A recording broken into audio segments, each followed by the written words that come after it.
Hey guys, hello everyone. तो आज का जो हमारा वीडियो का टॉपिक होने वाला है वो है इलेक्ट्रोकेमिस्ट्री के अंदर ब्रांच पैकेज को हम सोल्व करने वाले हैं। बाकी वीडियोस के अंदर हमने बाकी चैप्टर्स के लिए हमने क्या किया है, ब्रांच पैकेज का सॉल्यूशन दिया है। अगर आपने नहीं देखा है तो चैनल को विजिट करके आप देख सकते हैं। तो चलो स्टार्ट करते हैं आज की वीडियो को। तो बच्चों, हमारा पहला क्वेश्चन दिया हुआ है, क्या दिया हुआ है कि calculate the potential of an indicator electrode versus the standard hydrogen electrode. ठीक है, हमारा स्टैंडर्ड हाइड्रोजन इलेक्ट्रोड यूज किया है। दूसरा इलेक्ट्रोड कौन सा है, MnO4 नेगेटिव और Mn प्लस Mn2 प्लस में कन्वर्ट होगा एसिडिक मीडियम के अंदर। तो सेल रिप्रेजेंटेशन की बात करें तो हमारे पास प्लेटिनम होगा, साथ में हम क्या करेंगे H2 गैस, ठीक है, H plus double vertical line MnO4 negative Mn2 plus और थ्री प्लेटिनम आ जाएगा। ठीक है, तो लेफ्ट साइड हमारा एनोड होगा। तो एनोड की अगर हम रिएक्शन लिखेंगे तो बच्चों एनोड से होगा क्या, ऑक्सीडेशन। ऑक्सीडेशन का मतलब होता है रिमूवल ऑफ इलेक्ट्रॉन। तो H2 converted into H plus plus electron. ठीक है, तो इसको हाफ कर देंगे यहाँ पे। ठीक है, अब हमारे पास यहाँ पे क्या हो जाएगा बच्चों, देखो कैथोड से हमारे पास क्या आएगा, कैथोड से हमारे पास आएगा MnO4 नेगेटिव, जो कि क्या करेगा H प्लस आयन की प्रेजेंस में इलेक्ट्रॉन गेन करेगा और कन्वर्ट हो जाएगा Mn2 प्लस के अंदर। साथ में हमारे पास आएगा H2।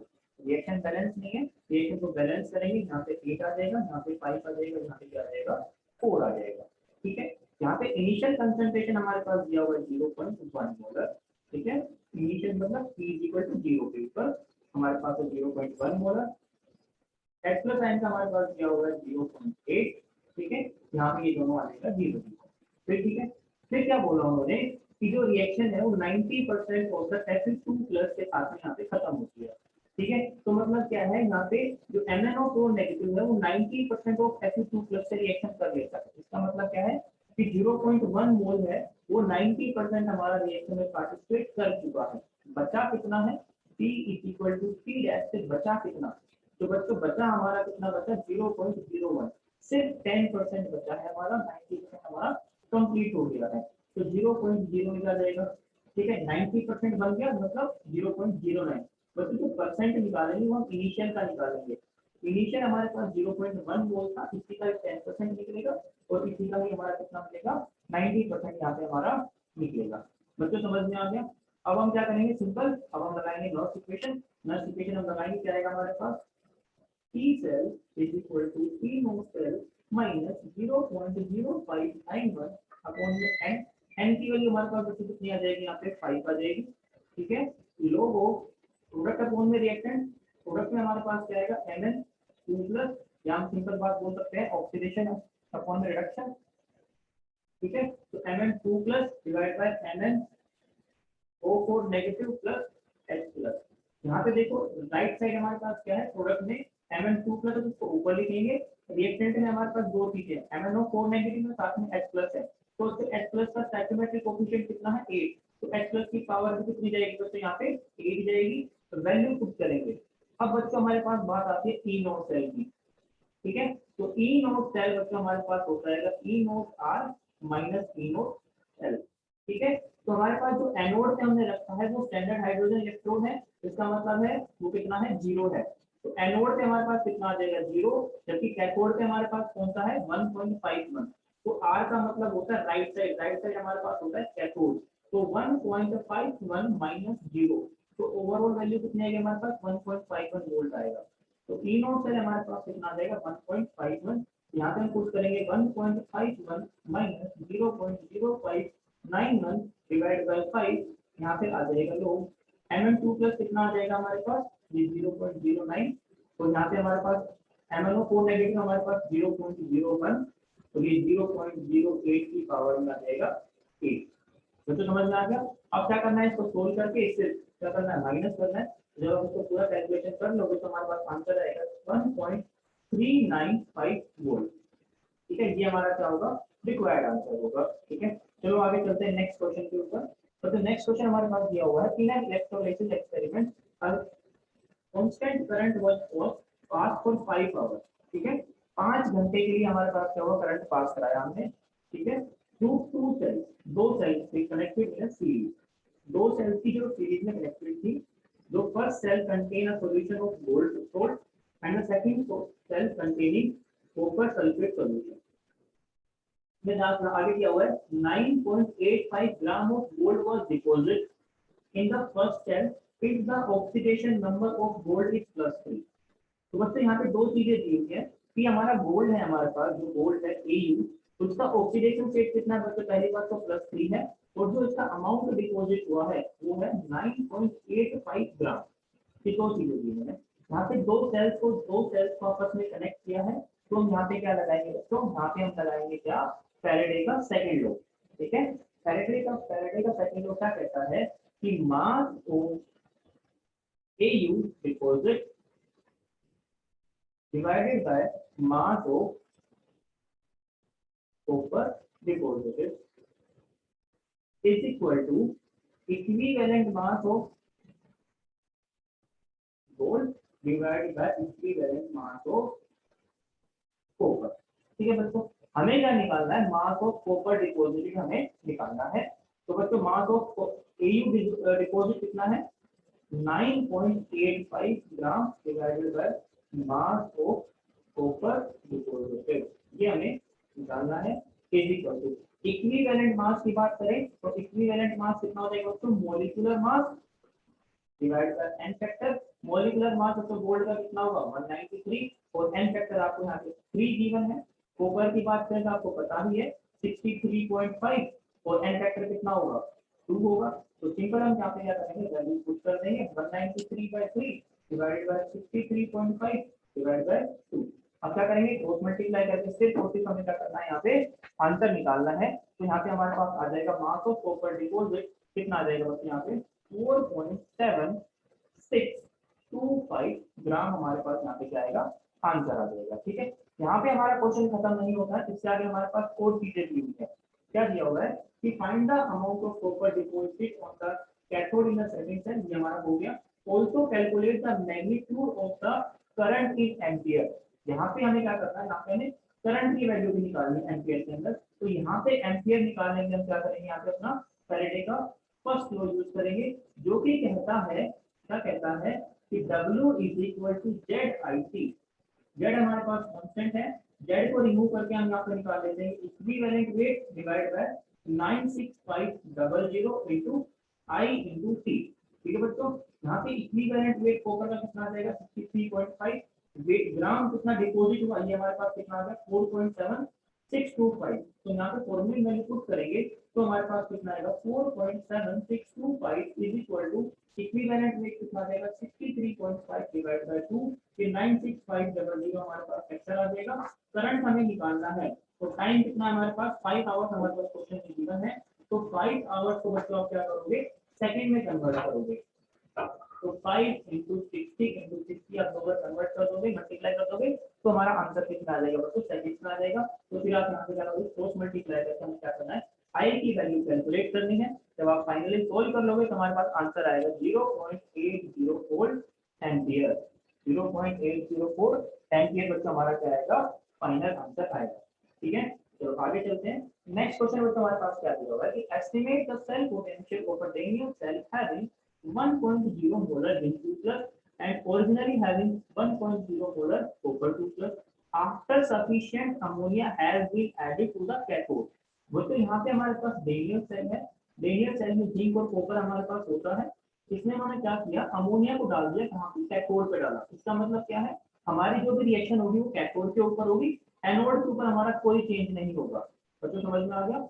और कॉपर अपना अमोनिया से रिएक्शन करवा के क्या बना लेगा, कॉम्प्लेक्स बना लेगा, जैसा कि आपने कोऑर्डिनेशन कंपाउंड के अंदर पढ़ा हुआ है। तो बेसिकली हमारे पास क्या होता है, कॉपर 2 प्लस 4NH3 मॉलिक्यूल से रिएक्शन करता है, हमारे पास बनता है CuNH3 होल 4 2 प्लस, हमारे पास कॉम्प्लेक्स बन जाता है।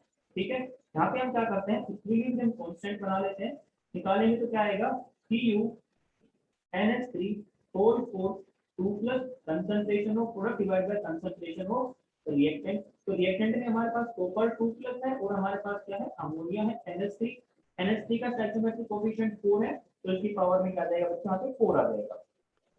ठीक है, अगर हम यहाँ पे बात करें कॉपर 2 प्लस की, तो इनिशियली कितना है, तो 1 मोलर है। ठीक है, तो हम क्या बोलेंगे कि जो है कॉपर 2 प्लस है वो ऑलमोस्ट क्या हो गया, सारा का सारा कॉम्प्लेक्स में फॉर्मेशन हो गया। जो कॉपर 2 प्लस था वो मैक्सिमम तो मैक्सिमम सारा क्या हो गया, कॉपर कॉम्प्लेक्स में कन्वर्ट हो गया। ठीक है, तो यहाँ पर आता है हमारे पास कंसंट्रेशन किसका है, इसकी very nearly equal to 1 molar आ जाएगा। ठीक है, क्या आ जाएगा, very nearly equal to 1 molar. तो यहाँ पे k की वैल्यू बच्चों हमारे पास दी हुई है, फॉर्मेशन कांस्टेंट कितना दिया हुआ है, 1 into 10 की पावर 12 हमारे पास दिया हुआ है फॉर्मेशन कांस्टेंट। ठीक है, यहाँ पे ये कॉम्प्लेक्स बना, इसकी कंसंट्रेशन कितनी आ गई, 1 मोलर। अब कॉपर 2 प्लस कितना बचा बच्चों, ये हमारे पास इक्विलिब्रियम कंसंट्रेशन कितनी है कॉपर 2 प्लस की, वो हमें निकालनी है। सपोज करो x हमारे पास है, ठीक है, NH3 की कंसंट्रेशन बच्चों हमारे पास दी हुई है 2.0। ठीक है, 2.0 की पावर आ जाएगा अपने पास 4। यहाँ से हमें x कैलकुलेट करना है। x की वैल्यू बच्चों हमारे पास कितनी आएगी, जल्दी से कैलकुलेट करके बताओ बच्चों। x की वैल्यू हमारे पास कितनी आ जाएगी यहाँ पे, 6.25 into 10 की पावर -40 मोलर। ठीक है, कितना हमारा कॉपर बचा हुआ है। तो बच्चों जिंक तो हमारा 1 मोलर था और कॉपर हमारा क्या हो गया, चेंज हो गया। तो अभी क्या करेंगे, सिंपल नर्स इक्वेशन लगाओगे। नर्स इक्वेशन क्या कहेगा, P cell is equal to P naught cell minus 0.0591 divide by 2। N factor बच्चों कितना आता है हमारे पास, 2 आता है। कॉपर 2 प्लस क्या करता है, 2 इलेक्ट्रॉन को गेन करके कॉपर सॉलिड में कन्वर्ट हो जाता है। ठीक है, लोगो ऊपर हमारे पास आएगा जिंक 2 प्लस और नीचे आएगा कॉपर 2 प्लस। तो जिंक 2 प्लस तो हमारे पास 1 मोलर है, उसमें तो कोई चेंज हुआ ही नहीं। तो हमें से क्या करना है, हमारा E naught cell minus 0.0591 divide by 2 log of 1 upon में 6.25 into 10 की पावर -40 यहाँ पे हम पुट कर देंगे और इसको सोल्व करेंगे। तो बच्चों E नोट सेल हमारे पास कितना आता है, तो बच्चों E नोट सेल की बात करें तो E नोट सेल आएगा E note R minus E note L। E note R का मतलब होता है जो कैथोड पे होता है 0.34 माइनस 0.76, जो कि हमारा किसके लिए होता है, जिंक के लिए होता है। तो ओवरऑल वैल्यू हमारे पास आती है 1.1। तो समझ में आ गया, यहाँ पे 1.1 पुट करेंगे, ये फैक्टर सोल्व करके आंसर निकालेंगे। तो फाइनल आंसर हमारे पास आएगा 1.06 वोल्ट हमारे पास बच्चों क्या आएगा, फाइनल आंसर हमारा आ जाएगा। चलो ठीक है, आगे चलते हैं नेक्स्ट क्वेश्चन पे। नेक्स्ट क्वेश्चन हमारे पास क्या दिया हुआ है कि determine the degree of hydrolysis and hydrolysis constant of aniline hydrochloride. ठीक है, हमारे पास क्या है, एनिलीन हाइड्रोक्लोराइड हमारे पास दिया हुआ है। हमें क्या करना है, डिग्री ऑफ हाइड्रोलिसिस निकालना है और हाइड्रोलिसिस कांस्टेंट हमें यहाँ पे निकालना है। ठीक है, सेल रिप्रेजेंटेशन हमारे पास यहाँ पे गिवन है। तो बच्चों सबसे पहले हम क्या करते हैं, कॉम्प्लेक्स का लिख लेते हैं। कॉम्प्लेक्स की बात करें तो एनिलीन हाइड्रोजन क्लोराइड की बात करेंगे, C6H5 NH की बच्चों हमारा क्या होता है, एनिलीन होता है, साथ में हमारे पास क्या लग गया, HCl लग गया। इसका अगर हम हाइड्रोलिसिस करेंगे तो हमारे पास क्या बनेगा, C6H5। इसको सबसे पहले सिंपल ब्रेक डाउन करते हैं। सोल्ट हमारे पास है तो सोल्ट का ब्रेक डाउन होगा तो NH3 plus plus Cl minus हम करते हैं। ठीक है, अब एक डिफरेंट डिफरेंट आयन बन गए हमारे पास। तो देखते हैं कि इन आयन में से कौन सा आयन हमारा क्या करेगा, हाइड्रोलिसिस में पार्टिसिपेट करेगा और कौन सा नहीं करेगा, और नहीं करेगा तो क्यों नहीं करेगा। तो बच्चों सिंपल सबसे पहले हम बात करते हैं Cl नेगेटिव। तो Cl नेगेटिव का अगर हम हाइड्रोलिसिस कराएंगे तो हमारे पास यहाँ पे क्या बनेगा, HCl प्लस OH नेगेटिव। बच्चों ये तो हमारा एक स्ट्रॉन्ग एसिड होता है। तो स्ट्रॉन्ग एसिड का काम होता है डिसोसिएशन का, उसका फॉर्मेशन नहीं होता। इसका मतलब क्या है, ये रिएक्शन है यहाँ पे कहाँ पे जाएगी, रिवर्स डायरेक्शन में जाएगी, फॉरवर्ड डायरेक्शन में नहीं जाएगी। इसका मतलब क्या है, Cl नेगेटिव का हमारे पास हाइड्रोलिसिस यहाँ पे नहीं होगा। ठीक है, अब बचा हमारे पास C6H5 NH3 प्लस, अब ये हाइड्रोलिसिस करेगा, हमारे पास कन्वर्ट हो जाएगा C6H5 NH2 plus H3O plus हमारे पास यहाँ पे ये बन जाएगा। ठीक है, यहाँ पे हम क्या करेंगे, यहाँ पे इनिशियल कंसंट्रेशन C है सपोज करो, तो C माइनस CH। H हमारे पास है यहाँ पे डिग्री ऑफ हाइड्रोलिसिस, तो ये कितना बनेगा, CH बनेगा, ये कितना बनेगा, CH बनेगा।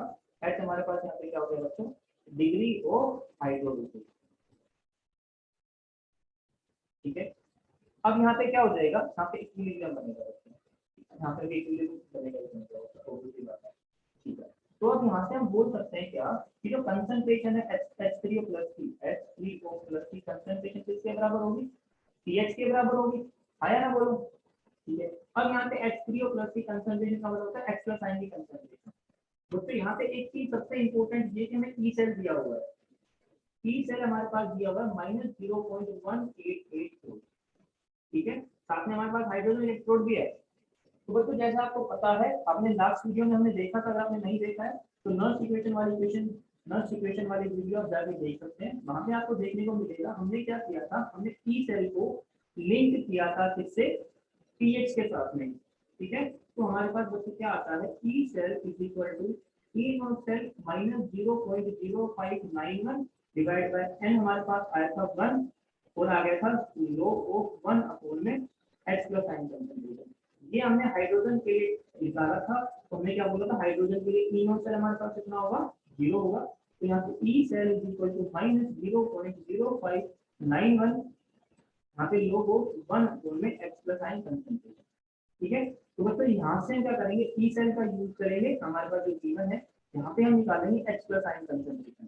यहाँ से हम क्या निकालेंगे बच्चों, H प्लस आयन कंसंट्रेशन। तो जब जब पूरा सोल्व करोगे तो हमारे पास H प्लस आयन कंसंट्रेशन हमारे पास कितनी आ जाएगी, यहाँ से आएगा 6.63 इंटू 10 की पावर -4, यहाँ पे हमारे पास क्या आ जाएगा, H प्लस आयन कंसंट्रेशन। तो यहाँ पे H की वैल्यू क्या आ जाएगी, H3O plus divide by C। H3O plus हमारे पास 6.63 इंटू 10 की पावर -4। अब यहाँ पे कंसंट्रेशन बच्चों कितना केवल m/32, m/32 का मतलब होता है 1/32। जब इसको पूरा सोल्व करोगे तो हमारे पास आंसर आएगा 2.118 इंटू 10 की पावर -2, हमारे पास यहाँ पे आ जाएगा H की वैल्यू, ठीक है बच्चों, समझ में आ गया, इतना आप लोग कर लोगे। अगर इसी इक्वेशन को अगर हम दोबारा से यूज करें तो हम यहाँ पे निकाले के ए, ठीक है, के ए यहाँ के एच निकलता है, hydrolysis constant, equilibrium constant for hydrolysis.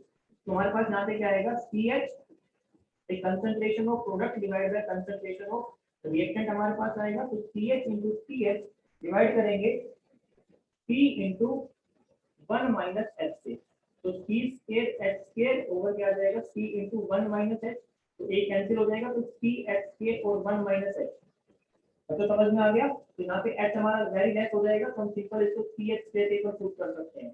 तो जो हमारा हाइड्रोलिसिस कांस्टेंट है वो बराबर आएगा सी एच स्क्वायर के। तो यहाँ पे हमारे पास कंसंट्रेशन कितनी गिवन है, 1/32, और एच हमारे पास कितना आ गया, 2.118, 10 की पावर -2 का क्या कर देंगे बच्चों, स्क्वायर कर देंगे। तो यहाँ पे 2.118 इंटू 10 की पावर -2 का क्या कर देंगे, स्क्वायर करके मल्टीप्लाई करके सोल्व करना है। तो बच्चों फाइनल आंसर आपके पास क्या आएगा, के एक बराबर आएगा 1.43 इंटू 10 की पावर -5। कितना आएगा हमारे पास, 1.43 10 की पावर -5 बच्चों हमारे पास आएगा। ये हमारे पास फाइनल सॉल्यूशन होगा, ठीक है। चलो चलते हैं नेक्स्ट क्वेश्चन के ऊपर। तो बच्चों हमारे पास दिया हुआ है, chromium metal can be plated out from an acidic solution containing CrO3 according to the following equation. हमारे पास इक्वेशन दिया हुआ है कि CrO3 जो कि एक्वस स्टेट में है 6H+ से रिएक्शन करेगा, 6 इलेक्ट्रॉन गेन करेगा और क्रोमियम सॉलिड बन जाएगा और साथ में 3 मोल्स ऑफ H2 बनेगा हमारे पास, ठीक है।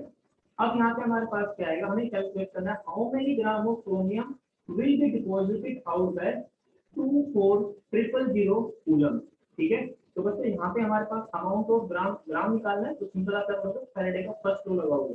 तो फैराडे लॉ का फर्स्ट लॉ हमारे पास क्या कहता है कि amount of metal deposited is equal to equivalent weight divide by 96500 into charge, ठीक है।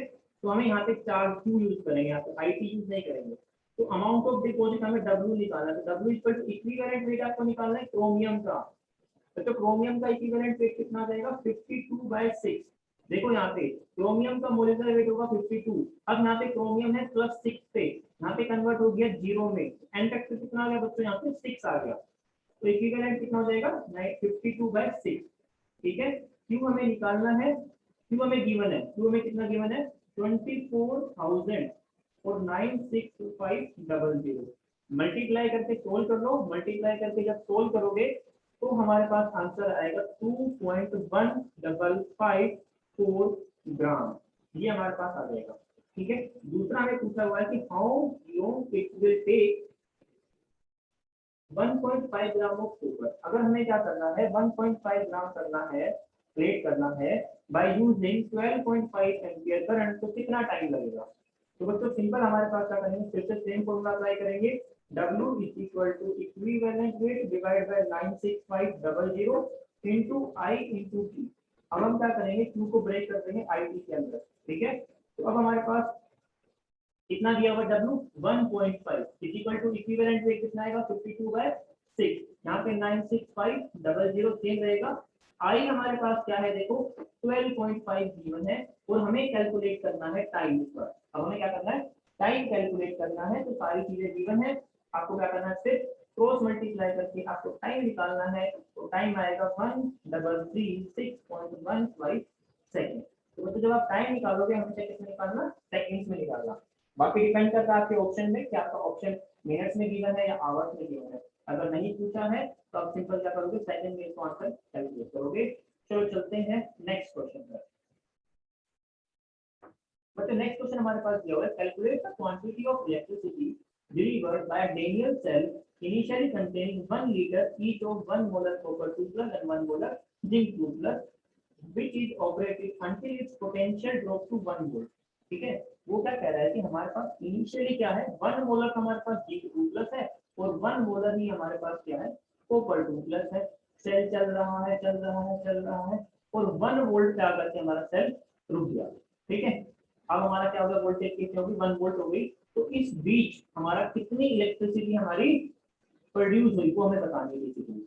तो बच्चों जैसे पता है कि आपको पता है रेनियल सेल के बारे में, तो हमारा ई सेल बच्चों बराबर होता है E naught cell minus 0.0591 divide by 2 log of concentration of zinc 2 plus over concentration of copper 2 plus. बच्चों ई नोट सेल हमारा कितना आता है, ई नोट सेल की अगर हम बात करें तो कितना आता है हमारा, वो आता है P note R minus P note L के बराबर आता है। तो 0.34 माइनस 0.76 जो कि आता है 1.1 वोल्ट, ठीक है। तो E नोट कितना आ गया 1.1 वोल्ट और E सेल कितना दिया हुआ हमारे पास 1 वोल्ट दिया हुआ है। तो ये 1 volt is equal to 1.1 minus 0.0591 divide by 2 log of concentration of zinc 2 plus over copper 2 plus. तो इतना समझ में आ गया आपको। अब यहाँ पे देखो अगर हमारे पास ये सेल है, ठीक है, एक तरफ हमारे पास एनोड है एक तरफ कैथोड है। ये हमारा जिंक सल्फेट हो गया सॉल्यूशन और हमारा रोड किसकी है, जिंक की है। यहाँ पे हमारे पास कॉपर रोड है, हमारे पास कॉपर सल्फेट है, हमने सोल्ट ब्रिज लगाया हुआ है। तो जैसे जैसे हमारे पास रिएक्शन प्रोसीड होती रहेगी बच्चों, एनोड के ऊपर हमारा क्या होगा, जिंक कन्वर्ट हो जाएगा जिंक 2 प्लस और 2 इलेक्ट्रॉन के अंदर। और अगर कैथोड की बात करेंगे तो कैथोड पे क्या आएगा कॉपर 2 प्लस 2 इलेक्ट्रॉन को गेन करके कॉपर सॉलिड में कन्वर्ट हो जाएगा। इसका मतलब क्या है, जो इनिशियल कंसंट्रेशन हमारे पास 1 मोलर है वो धीरे धीरे चेंज होती रहेगी।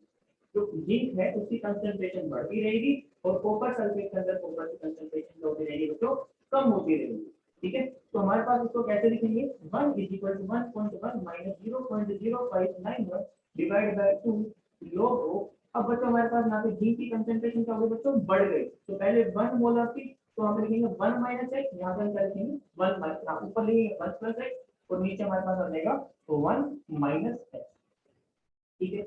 अब ये हमारे पास ये आता है जितना हमारे पास चेंज हुआ कंसंट्रेशन का, जो अमाउंट हमारे पास बेसिकली चेंज हुआ हमने वो कैलकुलेट कर लिया, ठीक है। अब यहाँ पे हम जब सोल्व करेंगे तो एक्स की वैल्यू बच्चों हमारे पास आएगी 0.9993, ये हमारे पास आएगा 0.9993। अब बच्चों ये हमारे पास पहले मोलर था, ये एक मोल था, ठीक है, 1 लीटर सॉल्यूशन है 1 मोल का मतलब 1 मोल की बात होगी। तो ये हमारे पास बेसिकली कितना आया, मोल आ गया हमारे पास कि जो कितना मोल का चेंज हुआ, ठीक है। जिंक इतने मोल ऐड हो गया, कॉपर इतना मोल कम हो गया। अब हमें तो क्या करना है, हमें तो इलेक्ट्रिसिटी निकालनी है, कितनी इलेक्ट्रिसिटी बनी। तो बच्चों इलेक्ट्रिसिटी बनी फिर हम क्या करते हैं, हम हमेशा लगाते हैं क्या, फैराडे का फर्स्ट लॉ। तो फैराडे का फर्स्ट लॉ क्या कहता है, W इज इक्वल टू, क्या कहता है, W is equal to molecular weight divide by n factor into 96500 into I into T। बच्चों समझ में आ गया, ठीक है। इलेक्ट्रिसिटी की बात करिए तो सिंपल आप यहाँ पे क्या कर लो, यहाँ पे Q की बात करो चार्ज, ठीक है, IT को है। अब हमें क्या, हमें हमारे पास जो है अमाउंट वो कितने मोल्स में है। तो बच्चों हम क्या करेंगे, यहाँ पे जो मोलिकुलर वेट हम क्या करेंगे, यहाँ पे लेफ्ट साइड लेके क्या करेंगे, डिनोमिनेटर में आ जाएगा। तो given weight by molecular weight is equal to Q upon में एन फैक्टर इंटू 96500। हमें क्यू हमें निकालना है, डब्ल्यू अपॉन में मोलिकुलर वेट हमारे पास क्या आएगा, नंबर ऑफ मोल्स, जो कि हमारे पास आएगा 0.3393। बच्चों एन फैक्टर कितना होता है, 2 होता है, और मल्टीप्लाई कर देंगे 96500 से, हमारे पास आ जाएगा क्यू। कितनी इलेक्ट्रिसिटी हमारे पास क्या होगी बच्चों, डिलीवर हुई, कब, जब हमारे पास सेल ने काम किया। ठीक है, तो यहाँ से जब क्यू की वैल्यू कितनी आई हमारे पास 1.92 इंटू 10⁵ कूलम।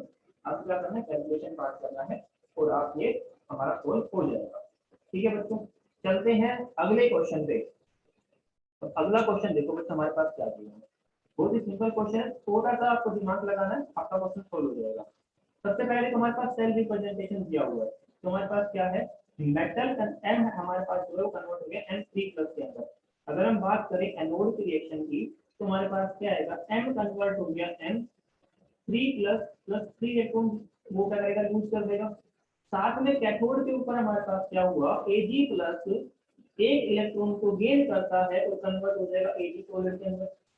तो नेट रिएक्शन निकालने के लिए हम क्या करेंगे, इक्वेशन को 3 से मल्टीप्लाई कर देंगे, तो हमारे पास आ जाएगा M प्लस 3Ag प्लस, और ये 3 इलेक्ट्रॉन इलेक्ट्रॉन कैंसिल हो जाएंगे, यहाँ पे 3 आ जाएगा, यहाँ पे 3 आ जाएगा, यहाँ पे आ जाएगा M3 प्लस प्लस 3Ag, जो कि हमारे पास क्या आ गया, सॉलिड में कन्वर्ट हो गया।